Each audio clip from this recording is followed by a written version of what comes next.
right, so here's some topics that we'll go over. What is incident response? So what is incident response in the scope of cybersecurity? What role does it play in securing an organization? And why is it important or necessary? Some frameworks for incident response. So these are the processes by which incident responders will respond to an incident and what they'll do to ensure security and what their role as a job is. We'll go over some tools for incident response, so what these teams will actually be using and how they'll use it to help them with their work, and incident response as a job, so what you need to know and how you can get started. So what is incident response? Well, the first definition might be what you immediately think incident response is, so the way an organization responds to cyber-related incidents, attacks, breaches, serious bugs, etc. But the second definition is actually what's becoming more accurate in industry, which is an ongoing cycle of anticipating, withstanding, recovering from, and adapting to adverse conditions, stresses, attacks, or compromises on systems that include cyber resources. So really moving from just responding to when an incident happens into more of a cycle of constantly preparing for incidents, thinking about how to respond to them when they happen because they are inevitable. So why do we even need incident response? Well, in the past couple of years, as long as really computers have been around, there have been a lot of security incidents, as I'm sure you know. Just recently, in the past year or so, there have been a lot of famous hacks. So like the Twitter account hacks and crypto scams 2020, a lot of celebrities and political figures had their accounts breached. This teen in Florida started sending out messages from their Twitter saying, send me crypto to this account, and then you'll get double the crypto back. But of course they didn't, and so a lot of people got scammed. The SolarWinds hack in 2020, so it was a suspected attack by nation-state actors from Russia.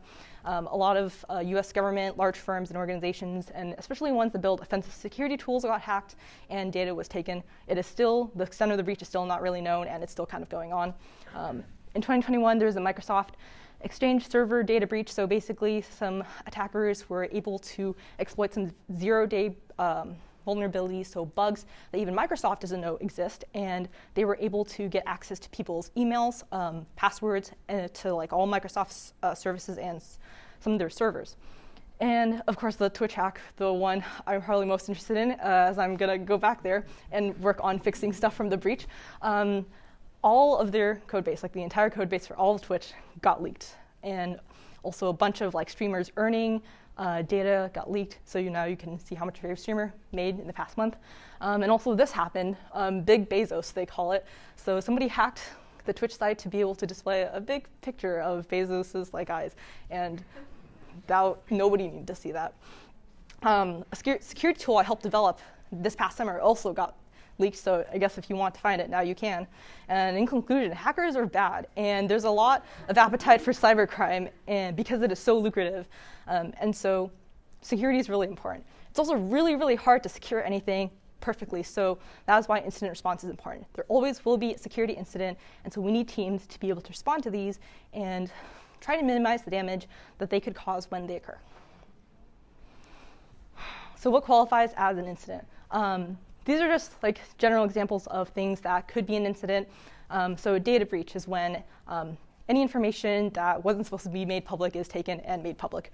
Bug bounty reports. So a lot of companies have programs where anybody can try and hack into their website or their service or system and then report how they were able to do it for money. And then the company will be able to take that information and build up their defenses and make sure that nobody else can get in that way. Phishing attacks. So it's still a very prevalent issue. People sending malicious emails, texts, voicemails, etc. that just say, hey, we need your social security number right now, or hey, click on this link, or else you're going to get arrested by the police or something. And that is something that also gets investigated. Malware on any computer system is especially dangerous because corporate networks have computers that are all interconnected, communicate with each other. So if malware is on one system, it can definitely spread throughout the entire network into other computers, and it's really bad. Also, compromised accounts from employees or even users are definitely a security incident to investigate. Generally, anything to do with the loss of confidentiality, integrity, or availability is considered a security incident. So this is a concept that involves security assets that we want to protect. what do we consider a security breach and what does security concern. So some examples, breach of confidentiality would be like if data was exposed to unauthorized parties, so data breach. Integrity, information tampered with and or correct. Availability, you can't connect to the website or a service, like the Facebook/Instagram, everything was down kind of incident. Yeah. Oh, another thing, incidents can be ranked from a scale of 1 through 5, a severity ranking, so 1 being the most severe. So the Twitch hack, that was a severity 1 incident for the team, but a phishing attack, like one phishing email that an employee reported but didn't really go anywhere, it's probably severity 5. One way an incident response team can respond to an incident is by using the NIST incident response framework. So NIST is the National Institute of Science, Technology, or something, and they have come up with this framework that really streamlines kind of the cycle of incident response. The incident response team is in charge of identifying the scope of the incident and developing a plan to remediate the impact of the adversary. They coordinate with other security teams to get information and insight on the situation as it unfolds and to be able to recover from it. This framework is really a cycle. It doesn't have just like you finish one step and you move on to the next one, you never get to look back. So when you do preparation and then move on to detection when an event occurs, and then containment, eradication, recovery, sometimes you will have to go back and do more detection analysis before you can finish your containment. And when you're done with an incident, the things that you find out can help you with preparation in the future. So for preparation, it's really important that the entire team is trained on how to respond to active incidents. So most security teams will have something called being on call, which is a period of time where you are 24/7, like able to be paged or messaged on your phone and saying, hey, we have something broken and you need to be there to fix it. So if you are stuck on call, which my mentor was stuck on call during the Twitch incident, you are gonna have a really, really miserable time. She did not sleep for several days. So understanding the threat landscape is super important as part of preparation, or something called threat intelligence, knowing the threats that are most relevant to you or your organization and knowing how to defend against it. Building defenses and detections, that's super crucial to it. If you don't know who your enemy is, how can you defend against them? Doing tabletop exercises with your team. These are exercises that help practice incident response with a fake incident. It's kind of like a fire drill, but for cybersecurity. They're like, everybody gets assigned a role, like incident responder or attacker or IT worker, and they're like, okay, we have an incident, let's go through the run book, let's see how we would respond to an incident. And then in the end, you would have a kind of like a retrospective and say, how do we approach the incident? How can we improve later? And did this bring up anything important that we can do later on as a defense or an alarm that we could build for a future incident like this? Along with doing preparations for incidents, we have red teaming, blue teaming, and purple teaming.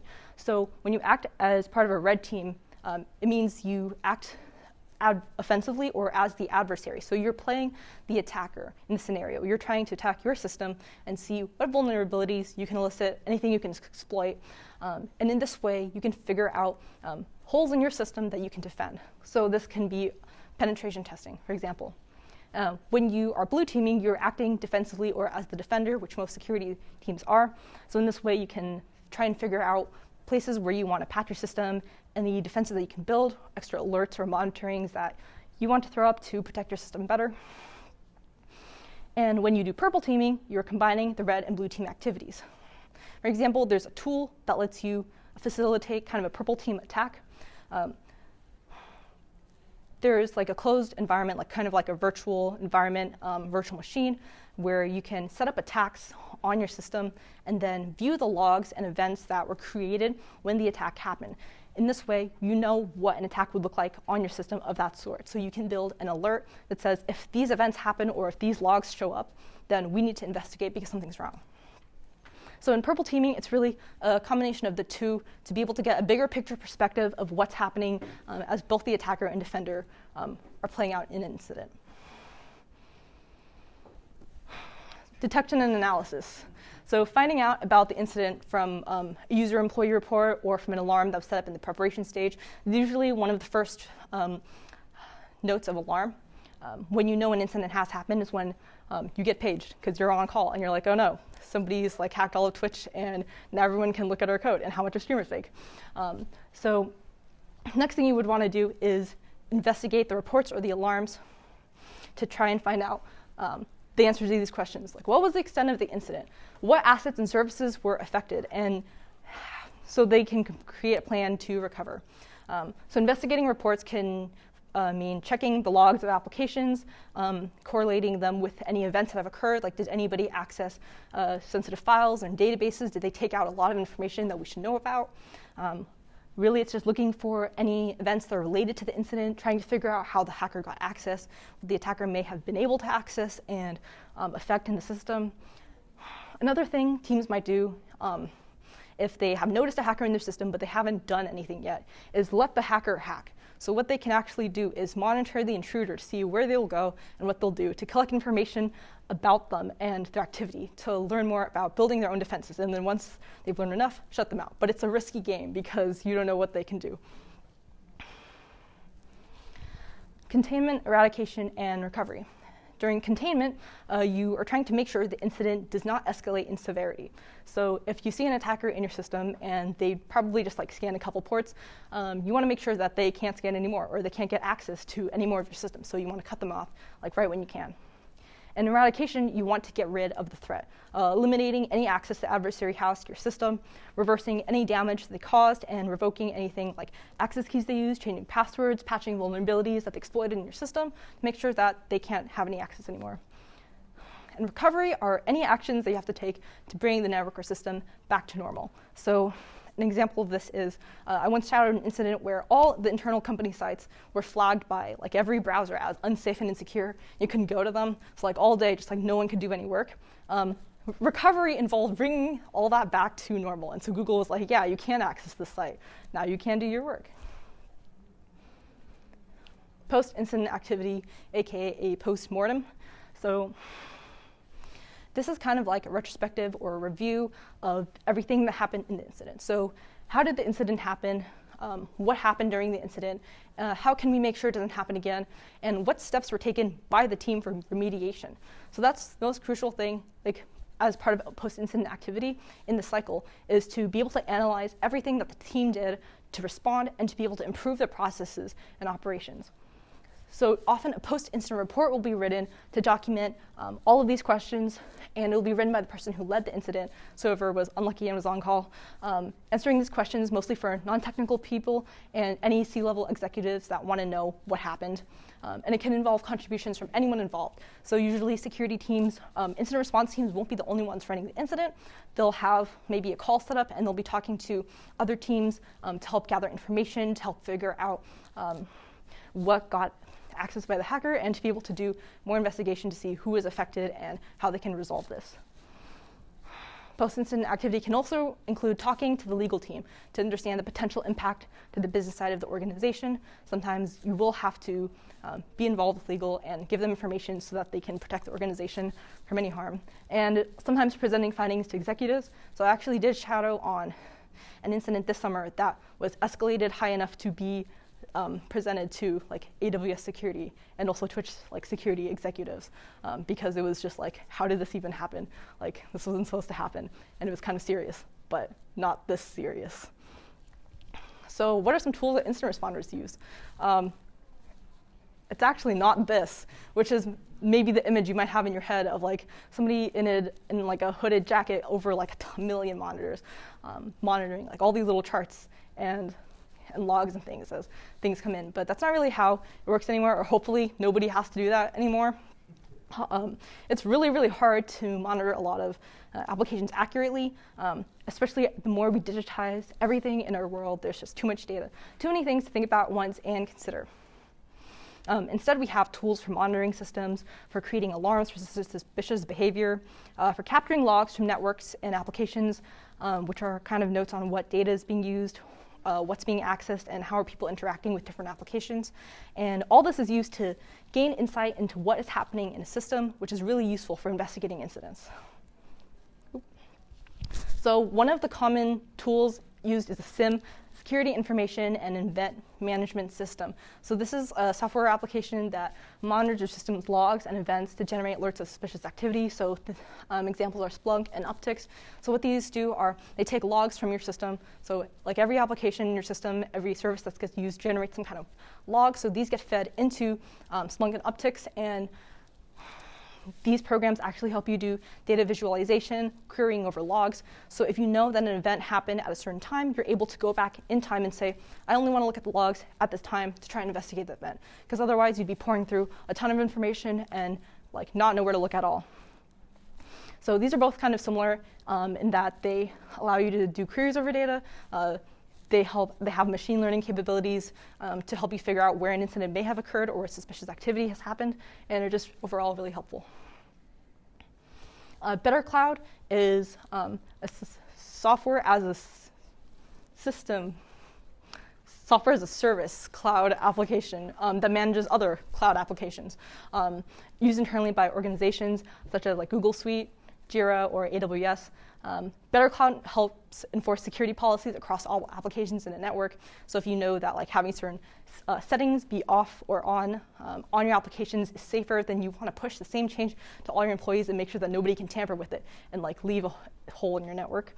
It can also help you configure alerts for suspicious activity on your application. So any activities that are happening that you know shouldn't be happening, like someone sending like a 100 gig file like over Gmail outside to like a non-company email, that's pretty suspicious. Another thing is the Think's canary. So you guys familiar with the canary in a coal mine analogy? Yeah. So this is kind of like that.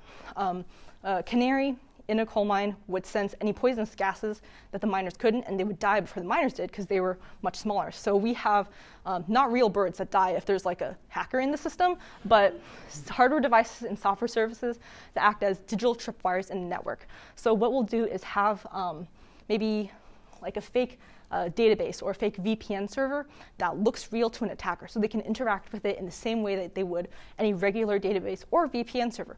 Only if they interact with it, try to open any files, try to scan any ports, interact with it in any way, the team immediately gets paged because there's no way that anybody with a legitimate business would ever need to access real passwords.csv, like on a system, unsecured with no password.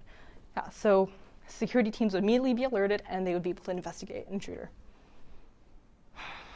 And so where does incident response fit into a security organization? So incident response teams are not the only teams that are in charge of security in like a robust security organization. These teams help identify potential threats an organization needs to defend against, but they're not the only ones who implement these solutions. Security architecture teams are the ones responsible for designing solutions that best serves the organization, taking into consideration both security and business needs. If they only took into consideration security needs, everything would be really secure, but probably be a real pain to get anything done. You would maybe have like 3-factor authentication on like everything, and it would just suck. Security engineering teams can be responsible for helping implementing security tooling from third parties like the ones we talked about previously. And security development teams are typically where you would go to program, develop security tools for internal use, kind of what I did this summer, but now it's on the internet for everyone to have. That's really great. So what skills do incident responders need? They need a knowledge of threats. You need to understand like who the adversary is, like what is your threat, so you can defend against it. You need to also know what they'll look like in your system so you can identify them and investigate them further. Because if you're looking at like a ton of data, ton of events, and you can't put them together, then you'll be completely lost. Adversarial thinking is also super important. So that's thinking like an attacker, knowing what their targets and their goals are, and how they would move through a system would help you try and follow the maze that they've left. Because attackers are not going to try and leave any evidence that they've been there or let you know what they're trying to get so that you won't be able to figure out what they did. So thinking like an adversary can help you decode their path and hopefully respond to the incident better. Critical thinking, super like broad and applies to pretty much every field, but it's really important to be able to combine the skills that you have with security knowledge, knowledge of like threats and adversaries, and the data that you have to be able to correlate events and figure out what they mean. And so applied security knowledge is kind of the foundation for all of this, having a context to understand all the facts and the data in. How can you get started? Well, the first step is to be here at the Cal Poly Security Education Club. So congrats, everyone. You're on the way to becoming versed in incident response. Another way is coming to our CTF. So Capture the Flags are events where you learn hacking in kind of a fun way. There are competitions where you can earn prizes and other learning competitions where you can just learn anything about security and hacking, so thinking like an adversary, and coming to our talks like you are here today. Another thing that really helps is taking the security classes that we have offered here. A great intro class is Introduction to Security, CPE 321, if you can, really great class to take. And online resources. So for books, I recommend Applied Incident Response by Steve Anson. Free courses, try hackme.com if you filter for the forensics courses, and YouTube, I assume you all know how to work the search bar.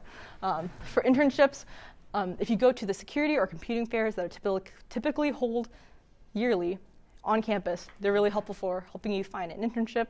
And there's like a lot of security conferences that you can go to get even more in-depth information about the security field. Sources. Questions?